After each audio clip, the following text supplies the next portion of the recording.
দর্শক ভাইয়েরা, আমরা এখন আছি ভালুকা। এই বাড়িতে একটা আজব ঘটনা ঘটছে, আপনারা আমাদের সাথেই থাকেন। এখানে 21 বছরের একটা মেয়ে এসে বিয়ে করছে 13 বছরের একজন ছেলেরে। देखिए क्या बोला तूने? समझ रहे हो? समझ रहे हो ना? ভাই তো বাড়িতে আছেন? আচ্ছা ভাই, আমরা ঢাকা থেকে আসছি। এখানে নাকি 13 বছরের একটা ছেলেরে বিয়ে করছে 21 বছরের একটা মেয়ে। এটা কি এই বাড়ি? হ্যাঁ করছে ভাই। ভাই শোনেন, আপনি চিল্লাবাজা করেন না, জান ভাই, মানে মানুষ লোকজন আইলে ঝামেলা আছে ভাই। লোকজন এমনিতে মনে করেন বাড়ি করে যাইতেছে, বুঝলেন না ব্যাপারটা? শুনেন, আমরা অনেক দূর থেকে আসছি, আপনি তাদের একটু ডাকেন, আমি দর্শকদের খালি শুধু একটু দেখাবো। আরে ভাই এখন জান না ভাই, অনেক সময় আসেন আপনি বলে গিয়ে ভাই কিছু করতে পারেন না, জানেন আপনি? আচ্ছা শুনেন, এখন মানে ঘটনা হচ্ছে যে সে কি হয় আপনার? আমার বাইক না হয়। আচ্ছা, আপনার বাইক না, আপন বাইক না? হ্যাঁ আমার আপন বাইক না। আচ্ছা, আপনার তাদের একটু ডাকেন, শুধু দর্শকদের একটু দেখাবো। আসলে এই ভিডিওটা তো ভাইরাল হয়ে গেছে সারা বাংলাদেশে এখন। ঠিক আছে ভাইরাল, তবে আপনারা করে দিচ্ছেন দয়া করে, অন্য এলাকার লোকজন আইবো আবার। আচ্ছা, একটু ডাক দেন। লোকজন আয় ভরে যা হারা কোনো লোকজন তাই আপনার কথা লাগে আরো লোকজন আইবো, মানে দর্শকদের একটু দেখাবো। আরে ওই আরে নিয়া সাথে করে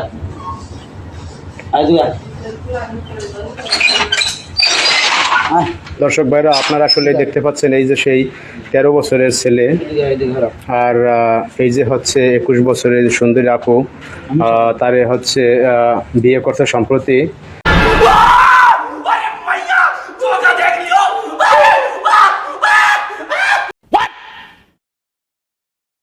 আপনাদের মানে কয়দিন বিয়ে হয়েছে? 2 দিন।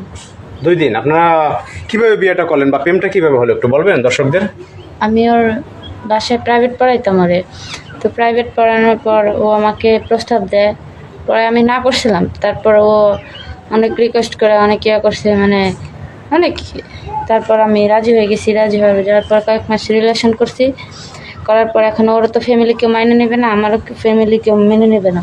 আচ্ছা আচ্ছা। পরে দুইজনে পালায় চলে এসে বিয়ে করছি।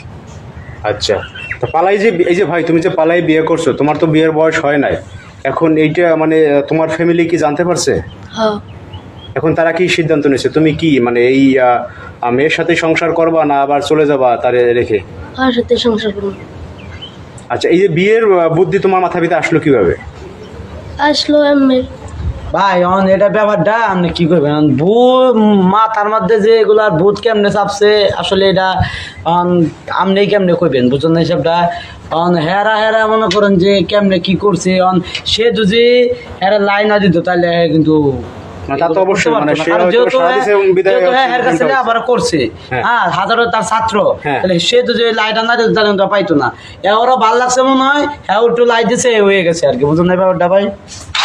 আচ্ছা যাই হোক, আপু এখন বিষয়টা হচ্ছে আপনার গার্জিয়ান তো যতদূর শুনলাম জানলাম যে তারা আসতে আছে বা ছেলের ফ্যামিলির লোকজন আসতে আছে, তো একটা সমাধান তো হবে, তাই না? এখন আপনার সর্বশেষ সিদ্ধান্ত কি? আপনি কি এই ছেলের সাথে সংসার করবেন না চলে যাবেন? না, ওর সাথে সংসার করবো, এখানে ওর সাথেই থাকবো। মানে আপনি হচ্ছে যে ওর সাথে সংসার করবেন, ফাইনাল ডিসিশন? হ্যাঁ। আচ্ছা যাই হোক ভাই, আপনাদের অসংখ্য ধন্যবাদ। আপনারা এই যে অনেক দূর থেকে আসছি, মানে এই আমাদের দর্শকদের দেখাইছেন আসলে। তো যাই হোক, আপনারা আসলে দর্শক ভাইরা যদি কিছু বলতে চান কমেন্টসে বলতে পারেন। আর ভাই এই ভিডিওটা ওই ইউটিউবে এইসব সাইডের না, এমনিতে মনে করেন যে অবস্থা ভাই, রাস্তাঘাটে বাড়িতে পড়তেছে না এখন যাই হোক, এখন তাদের গার্জিয়ান আসলে তো একটা সমাধান হবে, সমাধান তো আইতাছে আজকে। আচ্ছা যাই হোক, ঠিক আছে, তাহলে আপনারা ভালো থাকবেন। আল্লাহ হাফেজ। হ্যাঁ, ভালো থাকবেন। আচ্ছা। আরে এরা কারা, কোত্থেকে এলো এরা?